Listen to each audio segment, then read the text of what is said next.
찬송가 445장 찬송합니다.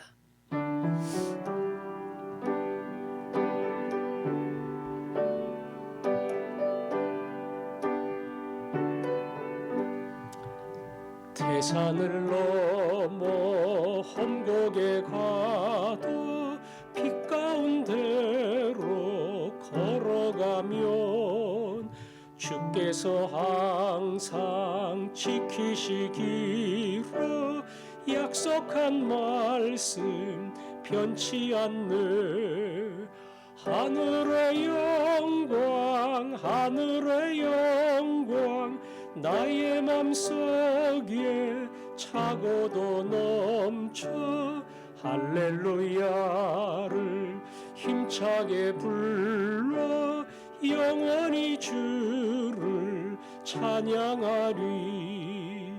캄캄한 밤에 다닐지라도 주께서 나의 길 되시고 나에게 밝은 빛이 되시니 길 잃어버릴 염려 없네.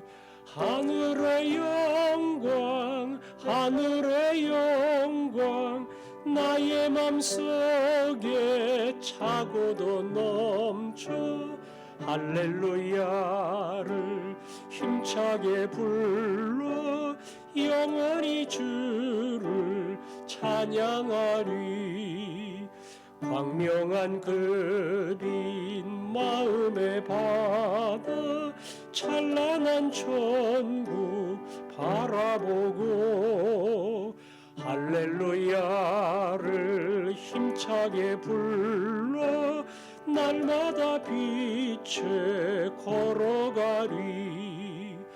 하늘의 영광 하늘의 영광 나의 맘속에 차고도 넘쳐 할렐루야 힘차게 불러 영원히 주를 찬양하리. 아멘. 이제 내일은 온 믿음의 식구들이 영상으로 예배를 드려야 합니다. 영상 앞에 서서 예배를 드린다고 하는 게 쉬운 것은 아니지만 그 예배를 통해서 현장과 동일한 하나님을 만나는 경험이 일어날 수 있도록 우리의 가슴 속에 험곡을 지날 때에 힘을 얻는 것처럼 큰 위로와 힘을 얻는 그러한 시간이 될 수 있도록 내일의 예배 가운데 영상을 통해 예배하는 우리 유치부, 초등부, 중고등부, 청년, 장년들의 마음속에 주님이 찾아와 주옵소서. 내일의 예배를 위해서 함께 기도하겠습니다. 아버지 하나님, 하나님을 예배하기를 원합니다. 우리가 영상으로 예배하는 것이지만 그 영상의 자리가 현장의 자리가 되게 하여 주시고 온 힘을 다해 예배하는 시간이 되게 하여 주옵소서. 우리의 찬송을 받으시고 우리의 기도를 받으시고 우리의 감사를 받으시고 우리에게 말씀해 주옵소서. 하나님 무엇보다 사모하는 마음을 주셔서 예배를 기대하고 기다리게 하시고 그 마음을 가지고 주 앞에 나아갈 때에 찾아와 주시는 하나님 만나게 하옵소서. 아버지, 하늘로부터 내려오는 은혜와 긍휼 사랑하는 모든 주의 종들이 이것을 누리기를 원하오니 주여 긍휼을 베풀어 주시고 우리를 찾아와 주셔서 힘들고 어려운 시대에 하늘의 은혜와 그리고 평강으로 새로워지고 힘없는 시간 되게 해 주옵소서. 아멘. 하나님 아버지, 내일은 우리 모두가 영상으로 아버지 앞에 예배를 드립니다. 현장에 모일 수 없는 안타까운 시기이지만 각자의 집에서 영상으로 예배할 때에 온 마음을 다하여 나가게 하시고 하나님 받으시는 예배가 되게 하여 주옵소서. 하늘로부터 내려오는 하나님 아버지와 우리 주 예수 그리스도로부터 은혜와 평강이 예배를 통해 우리의 마음에 임하게 하여 주옵소서. 예수님 이름으로 기도합니다. 아멘. 하나님 말씀은 빌립보서 3장입니다. 17절부터 19절까지 17절부터 19절까지 한 목소리로 읽도록 하겠습니다. 시작. 형제들아, 너희는 함께 나를 본받으라. 그리고 너희가 우리를 본받은 것처럼 그와 같이 행하는 자들을 눈여겨보라. 내가 여러 번 너희에게 말하였거니와 이제도 눈물을 흘리며 말하노니 여러 사람이 그리스도의 십자가의 원수로 행하느니라. 그들의 마침은 멸망이요 그들의 신은 배요 그 영광은 그들의 부끄러움에 있고 땅의 일을 생각하는 자라. 아멘. 오늘 바울은 빌립보 성도를 향해서 나를 본받으라, 나를 본받으라. 굉장히 당돌한 이야기를 했습니다. 사실 바울이 나를 본받으라 하는 이런 담대한 이야기를 한 것은 빌립보 교인들에게만이 아니에요. 고린도 교인들을 향해서도 동일한 이야기를 했습니다. 나를 본받으라. 바울이 100점짜리 아닙니다. 그러나 바울이 본받으라고 하는 것은 내가 예수 그리스도를 본받는 것처럼 너희는 나를 본받으라. 예수님이 100점이지요. 그 예수님을 배우려고 애를 쓰는 바울이 80점이 됐던 90점이 됐던 그 바울의 모습을 너희도 보고 따라왔으면 좋겠다. 그런 의미지요. 이미 앞에서 나는 과거에 했던 거 다 잊어버린다. 수많은 땀과 눈물과 죽음의 위협을 무릅쓰며 복음을 전했던 거 이건 다 잊어버린다. 그건 내 실적이 아니야. 오히려 섬길 수 있는 게 은혜지. 앞으로도 표대를 향해 하늘의 상을 위해 나는 달려간다. 그리고 말을 하는 겁니다. 너희들은 나를 본받으라. 그리고 주변에 우리를 본받는 그와 같은 행동을 취하며 살아가는 자가 있는가 눈여겨보라. 많지는 않겠지만 있겠지요. 또 어찌 보면 쉽지는 않겠지요. 믿음의 길을 가면서 섬김의 길을 가고 복음을 증거하면서 자기가 수고하고 애쓴 건 다 잊어버리고 전도할 수 있는 것, 생명을 전할 수 있는 것, 이게 기쁘고 그 일을 할 수 있다는 게 이게 은혜구나.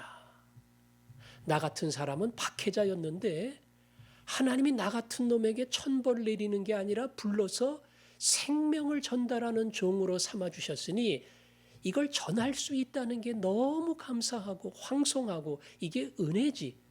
바울이 그 마음을 가진 겁니다. 너희도 다 똑같다. 주님을 위해 살아가며 그렇게 살 수 있다는 게 은혜인 줄 알고 너희도 나와 같이 동일한 길을 가야 한다. 바울은 권면했습니다. 그리고는 반대로 그러지 않는 사람에 대하여 안타까운 심정으로 바울은 이렇게 이야기합니다. 내가 여러 번 말했다. 그리고 눈물까지 흘리며 말한다. 여러 사람이 그리스도의 십자가의 원수로 행한다. 그렇게 하지 않는 사람, 십자가와 고난의 길이 은혜라고 생각하고 섬기는 자가 아니라 십자가의 원수로 행하는 자들이 있다는 겁니다. 그런 자들을 보면서 내가 눈물을 흘리며 말한다. 오늘 바울이 눈물을 흘린다고 하는 이 대상은 믿는 자일까 불신자일까? 성경 말씀을 묵상하면서 저도 명확히 구분하기는 쉽지가 않아요. 왜냐하면 그 다음에 19절에 보니까 그들의 마침은 멸망이요 했거든요. 이걸 봐서는 믿는 자라고 보기는 어려운데 그 앞에 눈물을 흘리며 말한다 이렇게 설명한 거 보면 믿지 않는 불신자를 위해서 바울이 그렇게 말했을까 하는 의문이 들기도 합니다. 예수를 위해 섬기며 모든 수고를 다 잊어버리고 앞을 향해 달려가는 그런 사람들, 나와 같은 사람이 되라 이렇게 이야기하고 그러지 않는 사람을 볼 때마다 나는 눈물을 흘리며 말한다. 이 표현으로 봐서는 사실은 믿음의 길을 가지만 함께 고난과 십자가의 길을 가지 아니하고 사실은 자기를 위한 길을 가는 그런 사람, 십자가의 길이 아니라 십자가를 안 지려고 하는 그런 사람들이 있다. 아마 바울이 그런 사람들을 가리켜 말한 것이라고 생각을 합니다. 물론 불신자라고 이야기해도 틀리지는 않을 겁니다. 19절에 그들의 마침은 멸망이다. 그래요. 한평생 다 살고 지나온 인생을 돌아보면서 뿌듯하고 내가 주님을 위해 할 수 있는 것 전부를 다 했다. 물론 모자라고 부족하지만 내가 할 수 있는 모든 힘과 그리고 재주를 다해서 주님을 그리고 이웃을 섬겼다. 이런 사람은 조금 뿌듯하겠죠? 그런데 마지막 하나님이 부르시는 그날에 다가와 내가 왜 그렇게 살았을까? 주님을 제대로 섬기지 않고 왜 내가 이기적 중심을 가지고 믿음 생활한다고 하면서 그렇게 살았을까? 자기 모습이 후회스러운 사람도 있을 거라고요. 멸망이라는 단어가 어찌 보면 그런 사람의 모습을 가리키는 것이 아닐까. 그래서 그 다음에 말하지요. 그들의 신은 배요. 그들이 믿는 신은 그들이 진정으로 위하는 것은 자기 배, 자기가 배부르고 자기가 편안해지고 자기가 잘 살고 이게 사실은 그들이 더 원하는 것이다. 그 영광은 그들의 부끄러움에 있고 그랬죠. 자기 딴에는 잘한다고 뭐 열심히 하고 대단하다고 이야기하지만 결국 그 모든 수고는 부끄러운 것으로 끝나고 만다. 마지막 땅의 일을 생각하는 자라. 땅의 일을 생각하는 자라. 주님을 위해서 산다고 말하고 하늘나라 바라본다고 이야기하지만 가만 보면 그 관심과 그리고 그 수고와 모든 것이 땅에 관심을 가진 그런 사람들이 많이 있다는 겁니다. 예수 믿는 사람도 믿지 않는 사람하고 비슷한 게 많아요. 우리도 더 많은 연봉과 더 많은 수입과 사업이 잘 되는 것과 이런 것에 늘 마음을 씁니다. 질병에 걸리지 않고 몸이 건강한 거 그걸 위해서 적지 않은 돈도 투자를 합니다. 내 자식이 잘 되기를 위해서 기도하고 좋은 대학, 좋은 직장 그러면 뿌듯하고 자랑을 합니다. 더 나아가 교회에서 봉사도 하고 헌금도 많이 내고 그렇게 신앙생활 잘할 때 그게 어찌 보면 자기 만족이 됩니다. 가만 질문을 던지면 나는 왜 연봉이 많아야 되는가? 왜 재산이 많아야 되는가? 왜 내 자식이 잘 돼야 되는가? 내가 왜 교회에서 열심히 봉사하고 열심히 드려야 되는가? 그 모든 것은 오직 주님을 위해 이 답이 나와야 되는데 결국 내가 건강하고 내가 돈 벌고 내 자식 잘 되고 내가 봉사해서 사실은 내가 이게 주제가 되면 오늘 성경이 말하는 십자가와 다른 길을 가는 사람이 된다는 겁니다. 목사에게도 욕심이 있습니다. 좋게 말하면 소원이 있어요. 더 많은 성도, 더 큰 예배당. 그렇게 어찌 보면 부흥의 소원이 있고 긍정적으로 말하면 더 많은 사람을 전도하고자 하는 그런 소원이 있습니다. 더 많은 사람에게 은혜를 끼치는 설교자라고 하는 그런 칭찬을 듣고 싶고 더 많은 곳에 강사로 불려가서 하나님 말씀을 증거하는 목사가 되고 싶은 마음도 있습니다. 그러나 그때마다 묻습니다. 너 왜 그러려고 하는데? 왜 더 큰 교회, 더 유명한 강사가 되고 싶은데 주님을 위한 거냐, 너를 위한 것이냐? 그 질문 앞에 제가 그렇게 대답할 수 있어야 돼요. 교회가 크지 않아도 괜찮습니다. 강사로 안 불려가도 괜찮습니다.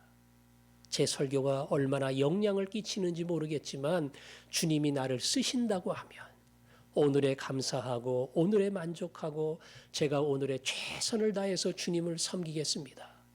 이게 사실은 제가 해야 될 바른 대답이라고 생각을 합니다.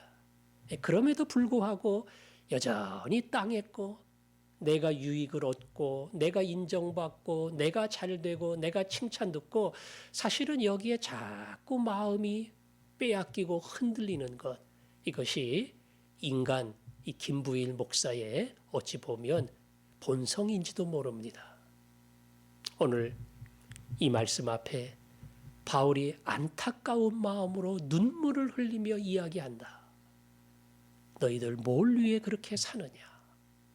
너희들 하늘을 위하느냐 땅을 위하느냐? 이 질문을 던질 때에 하나님만 영광을 받으신다면 이거 하나도 안 해주어도 저는 관계없습니다.